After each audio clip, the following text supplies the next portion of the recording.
What is up, ladies and gentlemen of YouTube? I'm Grant. And I'm Alex. Alex, how have you been? I've been good. How about you, buddy? I've been pretty good myself. Now, how have you all been? It's been a while since we've spoken. Yeah, it has been a while since we've been together. Yes. Yeah, so we're here today. We're finally following up on our promise that we made 20 years ago. 9 months ago, I think it was. Close enough. 9 months ago, we made a promise to do a spoiler discussion on Fate Heaven's Feel Part 2 Lost Butterfly.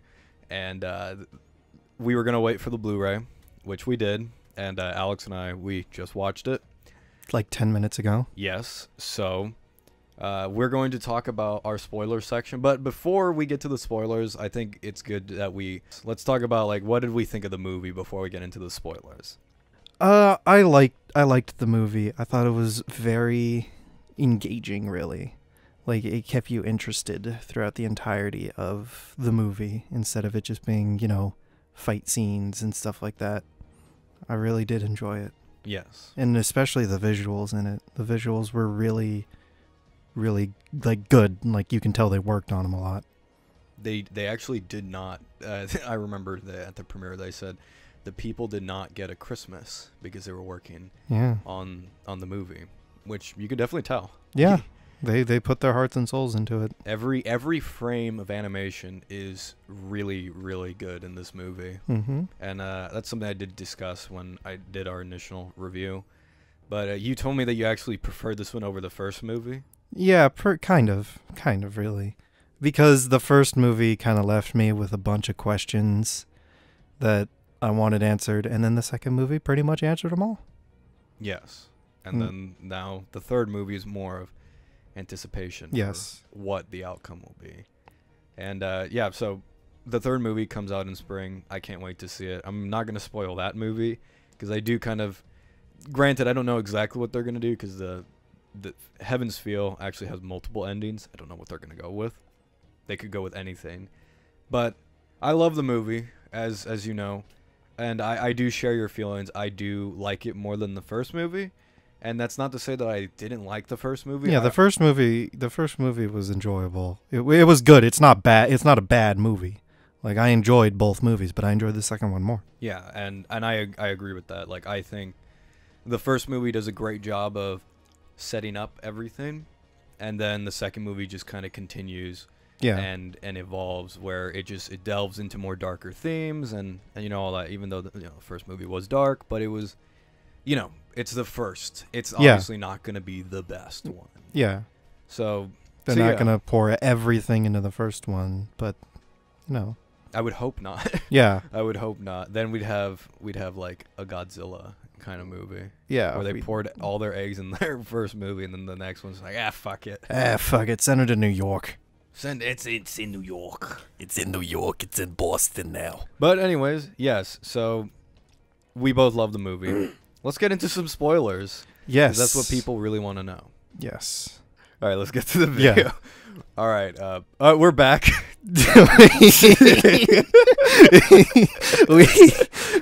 It is up to the editor if we will put that in or not. I have a little bit of the giggles from our previous topic. Yes. All right, so all right. Let's long story short, I don't like owls. All right, so yes. Getting back to Lost Butterfly, the second. Shut up.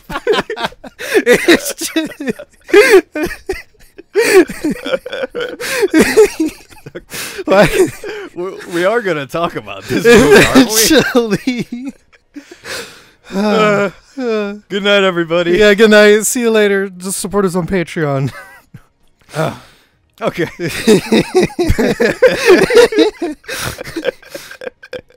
All right. All right. So compose yourself. All right. So this is the spoiler discussion of Fate Heaven's Feel Part 2.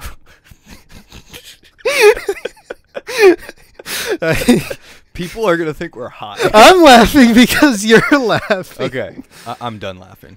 Okay, yeah, we're done laughing. All right. So spoiler discussion for Fate Heaven's Feel Part 2, like we promised. One thing I wanted to talk about in particular in this movie is before the movie started, this is way back, the premiere. The actress, the lead actress, Shitaya Noriko, who I've met in real life. Did I mention that, by the way?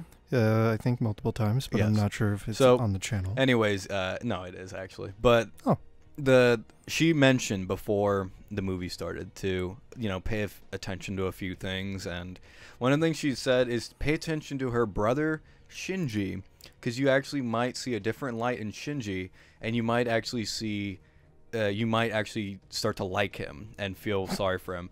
And I think both of us disagree with that completely. Yeah. I don't really know how to explain it. He's a piece of shit. Yeah. He's a piece of shit. Yeah, that's basically what I was trying to go for. I hate him. I absolutely hate Shinji. And I'm not saying this as in like he's a poorly written character. Like, no, he is a grade A, like, evil motherfucker. Yeah. And I absolutely do not feel sorry for him in the slightest. And I'm honestly kind of confused as to why she wanted us to pay attention to that. Pay attention to how much more of an asshole he becomes. Well, that's what it seems like. And, like, obviously in other Fate series, like, non-serious ones, Shinji's painted mostly as a joke. And oftentimes it's like he's painted as, like, he does care for Sakura in a way, but in his own way. Yeah. But in this one, nah.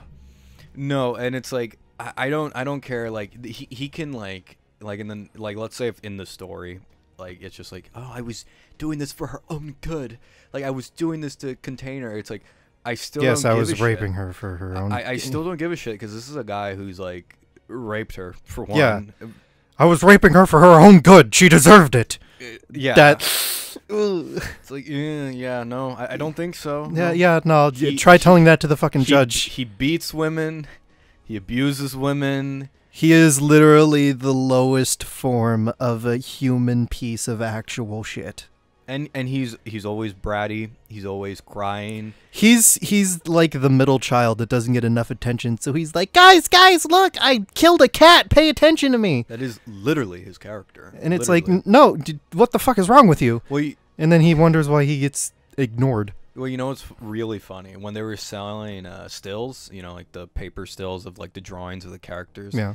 Of course, like, the sex scenes, which we'll get to, don't worry. Of course, those were selling for, like, thousands of dollars, like, tens of thousands. Other pictures, like, with Berserker and Saber, also tens of thousands. Shinji sold for, like, less than $100. $5. I think just take it. You know what? I think it was $5. There was, like, a still of Shinji that was, like, only $5 that somebody was. So, like, that was one of the things I wanted to talk about in the spoiler section, where I do not get that. I don't get what they want me to feel about Shinji other than despise the motherfucker. Yeah. Well, good thing he's dead now. At least we got that. Yeah. That, I can't tell you, like, from the first movie, as soon as I saw him, I wanted to punch that piece of shit in the face. I think everybody does. Like, nobody likes Shinji. Like, and then he finally got punched in the face. I think it was in the second movie, or was it towards the end of the first? No, that was in the second movie. Yeah, he finally got decked in the second movie, and then he got straight murked by his own sister. That is ultimate fuck you right there. Yeah. I can't tell you how much I was anticipating that. So was I. And, so that's really all I have to say about Shinji. I suppose that's, like, what those kinds of characters are for, just to get the audience like, God, I want him dead, I want him dead. Them. Just so they can kill him and have the audience be like, yeah! Well, it's you know what it is? It's called a satisfying character kill. Moving on from that, by the way. Yes. So, Shinji, that was the number one thing I wanted to talk about in the spoiler section. The other thing I wanted to talk about was Sakura. Poor her. Wow, okay. Poor her. You can't really say much about her. She's tragic. Fucked. She is fucked. That's one of the things that I really love her character in Fate. Like, it's the most tragic, for sure, and it's the most like gut wrenching in my opinion, because it's like I just want good things to happen for like somebody like that, but it's like there, and you know, people like that exist in the real world. Yes, not literally. I mean, you're doing an anime review to one of them. Not literally, but you know what I mean. Yeah. Like there are people that, and it's like those are the type of people. It's like you just want good things for them, and it's just like they can't. And it's like it is sad to like hear her like speak and how she talks about how she doesn't believe she's a good person, which she isn't on a technical level, but yes, spoilers, not exactly the best person.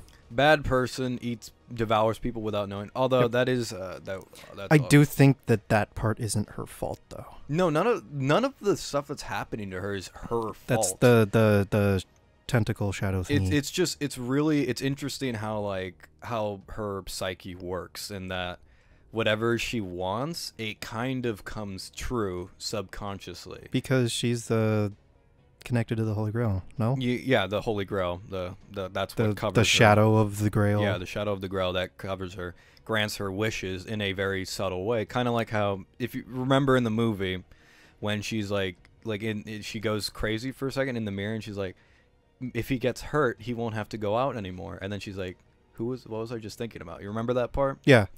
And then in the next turns into a yandere for in the next scene, his arm gets chopped off. Yep.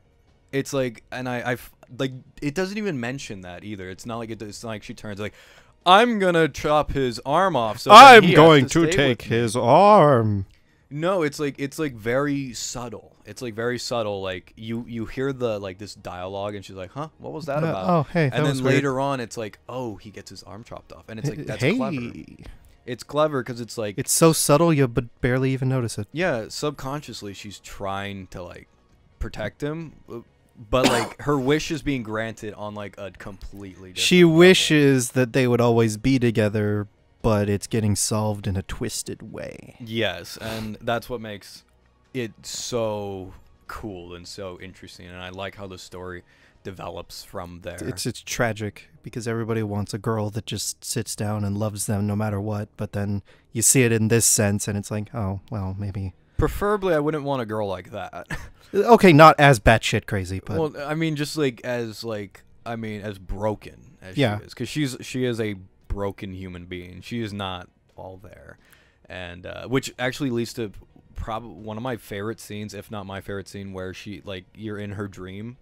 Do you remember this, where like everything's like the Alice in Wonderland with the jellyfish, that kind of scene, and it's just like it's so like surreal, and it's just it kind of reminds me of the Pyro's character in Team Fortress. Yeah, in Team Fortress, where in his head everything's super happy and cheery and lollipops and candy, but in the outside she's eating people and killing everyone. Yeah, and I actually do like that scene quite a bit. I like the whole augmented reality kinds of things. Yeah, so that actually is one of my favorite scenes in the entire film.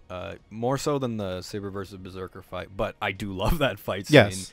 All the fight scenes in this movie, which there's not a lot of. There's like 2, maybe there 3? Is. It begins with the fight scene with Medusa. Yeah. And then in the middle, like almost smack dab in the middle, that's Saber versus Berserker. Yeah, and then after that, it's disturbing. Pretty much, yeah. Like it divulges away from any action for the entire movie. It gets more like intimate with its plot. It definitely. This is not an action movie. This is definitely not an action movie. This is a drama. And it focuses mostly on the characters, which is a little bit weird because not weird, but when I first watched the movie, I expected it to be action-packed. Yeah. Because, it starts off very action-y. And oh, hey, this is going to go well. Wait, what's happening? Oh, God. Oh, no. And then, well, I mean, granted, I know the story, but, like, I kind of expected it to be more like, oh, it's action-y. But then I'm glad they show restraint. And and they probably put all their resources into Saber versus Berserker. Yeah. But like, they show restraint in that, most of the movie there's no fights. In fact, almost all the servants are gone by the end of the film, except for Ryder. There's literally like 3 left. No, and just Ryder and Assassin. That's it. Yeah. So there's only 2 left. Well, there's 3 after Berserker. Yeah. But then like all the other ones. Oh, they've been already, well, I shouldn't spoil, but whatever. This is a spoiler review. Spoiler for the next movie. Oh. Well, I mean, they already said it in the second movie. Yeah. Literally, everyone's dead. It's like Infinity War. Everyone's just fucking dead, except for like 2 people. Well, they kill off all the servants, which is ballsy. In the original story. Yeah. So they can focus more on the people. Yeah, they focus more. This story, which is also what I discussed this a little bit on our original review, but I really do like how the story focuses mostly on just Shido and Sakura. Yeah. And everybody else is just like background noise. We're part of the movie, but we're not the main part. Plot progression. Yes, it's like an actual structure for a movie. Almost. Take notes, Hollywood. Why would they take notes when they have money? That is true. Why would they take notes when they make billions and billions of dollars? Yes. Let's just put $200 million into another Avenger movie. Let's just get Michael Bay in this shit. He knows what the kids like. Transformers. Let's just make Emoji Movie 2. That got a bunch of... No, that one bombed. Oh shit, you're right. Wreck-It Ralph 3. Yes! Alright, anyways. But yeah, so the movie focuses mainly on Sakura and Shido and their relationship. That's really the whole story. Pretty much. And I really do like that aspect. Not that I don't like the other stories, the other roots in Fate. It's just that I always felt that, I don't know, that the relationship was kind of a secondary ideal to like the main plot. Does that make sense? Yes. And so like, it was just kind of like, it's fan service in a way. Hey, cool. Whereas Sakura's is more of like, an actual like story being told. And yeah. That's what I really like about the movies and the story in general. Yes. Do you have anything to add? I mean, you pretty much covered all the bases. Well, do you have anything? Do we have anything else to talk about that is like spoiler related? Doesn't Archer cut his arm off? Oh yeah, he does. Yeah, he cuts his arm off and grafts it onto Shido. Carrot Top. To Carrot Top. To Shido, yeah, he does do that. I mean, yeah, that does happen in the movie. It also happens in the story. I mean, it's towards the end, so I figured it was a spoiler. It's actually halfway through the movie. It's still towards the end. It's going in that direction. It's going towards a climax. Yes, sure. But yeah, I mean that does happen. Really fun stuff there. I mean, other than that, like she gets completely corrupted by the shadow. Yeah, by the end of the movie, I mean, if you want to know what it looks like, just look at her fucking banner. She's right there. Say hello to Sakura. Yeah, she's literally right there on our banner. Go to our channel, look at the banner, and then click on the link to go to Patreon and support us. Shameless plug. Very. I'll make sure to put it in the corner. I have no shame. Anyways, yeah. So I think we covered pretty much everything. Yeah. I mean, I have. I mean, the only things we didn't cover are the sex scenes. Oh, I guess we could briefly mention it. Flash them on screen, full 4K HD. There you go. There they are. There they are. No, but in all seriousness, what did you think of the sex scene? It was sexy. Yes. It kind of locked in the intimacy between them. Like when she first came in, undressed and all that, it really just cemented their whole like bond between them. I thought it was hilarious. I mean, yeah, at times it was. I laughed the whole time. I laughed the entire time. Yeah.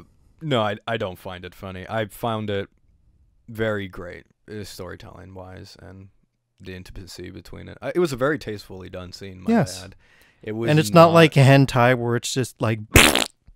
Well, of course it's not a porno, but it was tastefully done. It's like it was done in what I like to say the Terminator fashion, where in Terminator you feel the intimacy between the characters, and then when the sex scene happens, yes, it's graphic per se, but it's very shot in a tasteful manner. Yes, it's not like full frontal penetration. It's like tasteful shots of the background, and it's not like stupid. Yeah, you know what I mean. So, like it's very well done. I mean, I don't have too much to say about the sex scene. It's just like, well, I mean, it happened. It was there. I expected it to happen. I was hoping it would happen because it furthers the plot, not necessarily because I wanted to see it full frontal, but you know, it was kind of like it came, he came, we all came. Well, it's because like the other like series, they never go for the sex scene.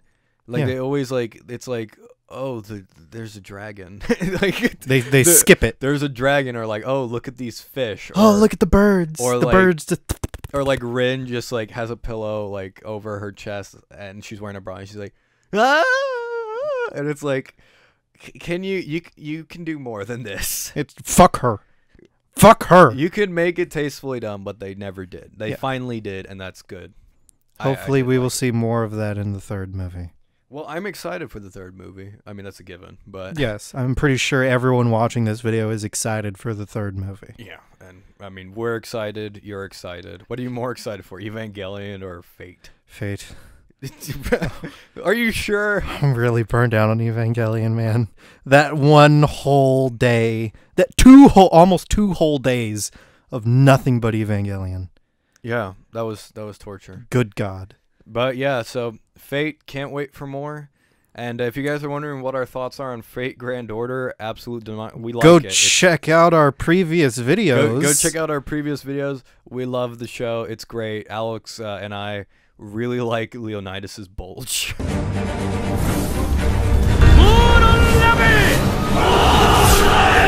Oh my God, he's got a fat cock.